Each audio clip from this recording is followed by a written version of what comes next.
famous story involved with the first airing of the four Irving Berlin songs for Annie Get Your Gun included There's No Business Like Show Business.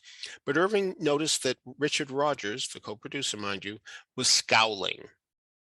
And so the next time they did an airing of the songs, he didn't include that. Richard Rodgers said, "What happened to that song about show business?" He said, "Well, I didn't think you'd like it because you were scowling."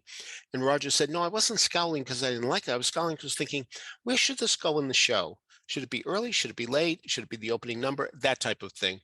So as a result, we almost lost There's No Business Like Show Business, which not only did turn out to be a bonanza of a song, but you may recall that some years later, there was even a movie called There's No Business Like Show Business, starring Ethel Merman, who, after all, was in Annie Get Your Gun. I want a wedding in a big church with bridesmaids and flower girls. So many great songs. I mean, Indeed.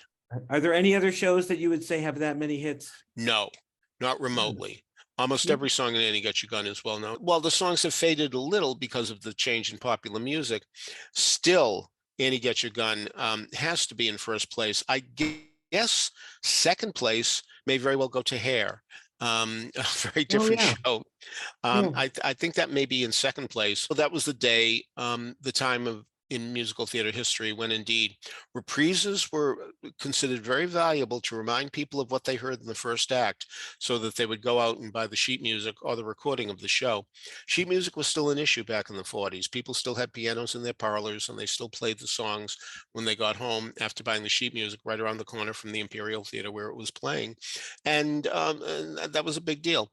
So song plugging, as it's unceremoniously known, was certainly a factor in using the reprise of There's No Business Like Show Business, lest anybody forget that melody. Which one is your favorite?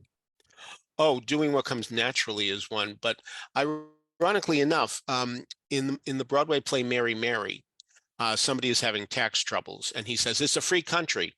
And the accountant says, "Don't you believe it? People get the most erroneous ideas from popular songs. If all you've got is the sun in the morning and the moon at night, you're in trouble." So it's true, but it's a delicious song, no question about that. The Girl That I Marry is a lovely waltz and certainly deserves all the hit status that it received during that period of time. But it really is, no matter where you look, you can poke your finger anywhere in the score and you're going to find a song that you've heard before. Granted, we are talking 76, 77 years ago now. Anything you can do, I can do it better.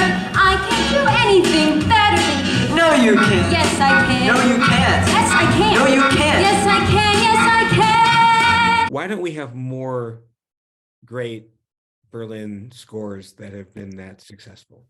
Well, for one thing, he was more interested in Hollywood than he was in Broadway. So he certainly wrote a number of movies in which there are scores. He liked the fact that he was able to work a little less and get more money. He was a very infrequent visitor to Broadway.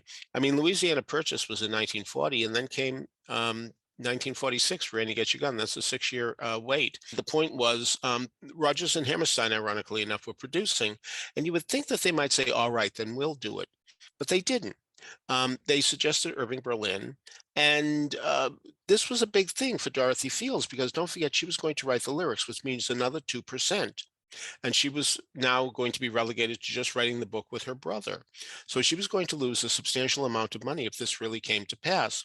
So they were even a little afraid to approach Dorothy, who after all had had a brilliant career, a lot of hit songs. I Can't Give You Anything But Love certainly being one of them.